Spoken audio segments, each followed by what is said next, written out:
김호일 대한노인회장이 이준석 전 대표의 무임승차 공약을 강하게 비판했습니다. 먼저 이준석 전 대표의 논란의 공약부터 들어보시죠. 현행 도시철도 무임승차 제도를 전면 폐지하고 만 65세 이상 노인층에게 월 1만 원에 해당하는 연간 12만 원의 교통카드를 지급하도록 하겠습니다.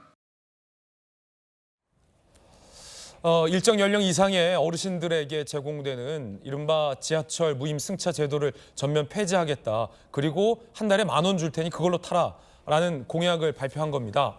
이를 두고 지하철에 만연한 적자 문제에 대한 해결책이다라는 의견과 과연 어르신들이 지하철을 공짜로 안 타면 지하철 적자가 해결되겠냐며 이준석의 또 다른 세대 갈라치기다라는 두 가지 시선은 공존하고 있습니다. 여러분은 어떻게 생각하십니까? 이와 관련해서 대한노인협회 김호일 회장이 이 대표를 강력히 비판했습니다. 들어보시죠. 이준석 씨가 결혼도 아직 안 했고 애를 키워본 일도 없고 가정살림도 해본 일 없고 대장 물정을 몰라도 한참 모르는 이런 헛소리를 낙말하는데 이런 계약 배륜당을 하자는 과대망상적인 발상을 치우고 이성을 찾아서 노인에게 석고대죄하고 적각 망언을 철회하기를 바랍니다. 송 변호사님 어떻게 보십니까? 과연 어르신들이 지하철을 안 타면 지하철 적자가 해결될까? 혹은 어떻게든 적자 문제를 좀 좁혀보려는 시도라도 해야 되지 않느냐? 혹은 세대 간 갈라치기 아니냐? 뭐 다양한 의견들이 있는데 송 변호사님 어떠세요? 저는 이준석 대표가 내건 저 공약이 발상도 잘못됐고 국가 재정에도 도움이 안 된다고 판단합니다. 왜 그러냐면요. 일단은 노인 세대는 우리나라를 여기까지 있게 만드신 분들 아닙니까? 이 자리까지 오게 만드신 분들이에요. 그런 분들한테 어떤 정서적 배려도 없이 갑자기 노인 무임승차 폐지를 발표를 했어요. 사실 어떤 노령 세대에 대한 혜택을 재구조화하는 거는 우리 사회에서 필요합니다. 갈수록 고령화가 심각하기 때문에요. 그런데 이준석 대표가 평소에 그런 철학을 꾸준히 표명했으면 모르겠는데 지금 총선 코앞에 와서 갑자기 노인 무임승차를 폐지한다고 합니다. 이거는 저는 총선을 노리고 세대 갈라치기를 해서 젊은 세대의 표는 받고 노년층 표는 포기하겠다 이런 그런 전략적 고려에 의한 것이 아닌가 하는 의구심이 강하게 들고요. 그다음에 더 큰 문제가요. 이게 돈이 더 들어요. 지금 개혁신당에서 발표하기로는 2022년 기준으로 연간 노인 무임승차에 필요한 재원이 8,159억 원 정도 들어갔다고 얘기를 합니다. 근데 제가 계산해 보니까요. 내년도 인구 추계를 기준으로 그러니까 내년이 되면 우리나라에서 만 65세 이상 인구가 전체 인구의 20.5%가 돼요. 예. 우리나라 인구 5,100만 명이니까 개혁신당이 얘기하는 것처럼 한 달에 10,000원씩 1년에 12만 원을 주면요. 전체 필요한 재원이 1조 2,600억 원이 들어요. 그러니까 지금 들어가는 것보다 한 1.5배 정도 더 드는 건데 그러면 도대체 이 정책의 목적이 뭔지 모르겠어요. 재원을 절감하자는 건지 아니면 세대 갈라치기를 해서 그냥 표만 받고 보겠다는 건지 전 정책을 이런 식으로 만들어서는 안 된다고 생각합니다. 예, 정익주 변호사님 어떻게 보십니까? 다른 걸 다 떠나가지고요. 의도가 중요하잖아요. 예. 그걸 사람들이 모르겠습니까? 이준석 대표가 저런 이야기를 한 것이 우리나라 지하철이나 이런 교통 기관을 걱정해서 한 것이겠습니까? 저는 그렇게 안 느껴지는데요. 그다음에 노인분들에 대해서 어르신들에 대해서 어떤 그런 걸 통해 가지고 뭘 요구하는 것인가, 무엇을 목적하는 것인가 제가 봤을 때 딱 하나거든요.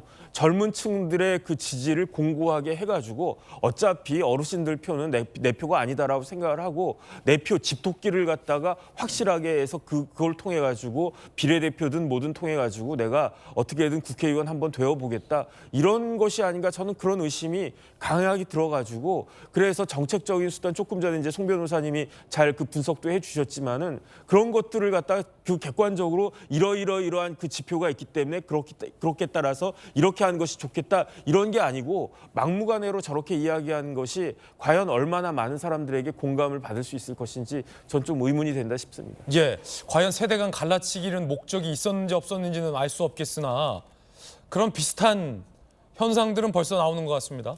대한노인회 김호일 회장의 발언에 대해서 이병태 카이스트 교수가 꼰대 막말이다라고 글을 올려서 논란이 일고 있습니다. 이런 논리라면 인생의 모든 경험을 안 해본 사람은 철부지냐라며 이런 것이 정말 꼰대들의 막말이다라며 이병택 카이스트 교수는 또 대한노인협회 회장을 강하게 비판했는데 자 조기현 변호사님 민주당에서는 어떻게 봅니까? 뭐 일단 이준석 그 대표의 문제 제기는 지난 대선 때하고 똑같은 방식이잖아요. 논쟁적 이슈를 제기하고 이것이 득표로 어떻게 이어질 것인가에 대한 아주 계산된 행보. 그런 측면에서 일단 보여지고요. 어쨌든 이 지하철 적자에 대한 부분을 어떻게 해소할지에 대한 논의는 계속 논의되어 오고 있는 겁니다. 그래서 이 연령을 상한해야 되는지 그럴 경우에 뭐 재정 부담이라든가 여러 가지 문제가 계속 제기돼 있기 때문에 전체적인 어떤 논의의 필요성은 있습니다만 이런 방식으로 지금 일거의 재정적인 거라든가 또 뭐 여러 가지 측면에서 적절하지 않은 방식의 문제 제기였다고 보여지긴 하는데요. 노인회 회장님 말씀 뭐 충분히 공감되는 부분이 있습니다.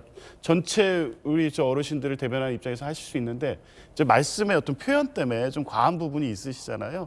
충분히 뭐 얘기할 수 있고 제기할 수 있지만 뭐 저런 방식으로 이 정책적 합당성이라든가 합리성 이런 부분을 차라리 말씀하셨으면 훨씬 설득력이 있을 텐데 표현 때문에 이제 저런 꼰대들의 막말이라는 지적 뭐 이렇게 말씀하신 교수님도 나오고 있는 건데요. 어쨌든 이게 이준석 대표가 문제 제기를 했기 때문에 총선 과정에서 계속 이런 방식의 문제는 될 것으로 보여지긴 합니다만 결론이 이준석 대표대로 정책적으로 타당한 방향으로 찾아갈지 선거용으로 끝날지 뭐 이 두 가지가 이제 앞으로의 문제가 될 텐데 결론은 두 번째 이준석 대표가 의도한 대로 선거 과정에서만 이렇게 되고 아무런 변화가 없지 않을까 그런 측면에서 보면 노인회 회장님께서 저렇게 말씀하시는 것도 뭐 납득이 안 되는 건 아닙니다. 예, 노인 회장님도 아마 그런 측면을 알고서 이런 비판을 하지 않았나 싶은데 꼰대들의 막말이다. 이 어르신들의 어떤 그 불쾌함에 대해서 저 꼰대들이 막말하고 있다라는 이 글도 또 하나의 어떤 세대 갈라치기라는 논란이 일고 있습니다. 오늘 네 분 중에 세 분은 이준석 전 대표 정책에 대해서 비판하셨는데 김용주 의원님 어떠십니까? 저는 이제 한 번쯤 생각해 볼 만한 의제라고 봅니다. 다만 이제 이준석 대표가 저 얘기를 꺼냈기 때문에 더 이제 그런 얘기들이 강하게 되는데 제가 그 위험하게 생각하는 것은 지금 적자가 누적됐을 때 지하철의 노후화 문제, 안전의 문제 그런 문제들이 분명히 있습니다. 이제 그런 거고 그 김호일 노인 회장님도 좀 말씀이 과하셨죠. 예를 들면 결혼 안 한 노인, 아이가 없는 노인들은 그러면 헛소리 예를 들면 뭐 어떤 제대로 된 판단을 못 합니까? 노인회 안에서도 저런 문제 제기가 있을 거라고 봅니다. 그러니까 말씀을 하더라도 결혼을 안 해봐서 애를 안 낳아봐서 이런 얘기들은 적절하지 않다라는 말씀을 짚고 싶고요.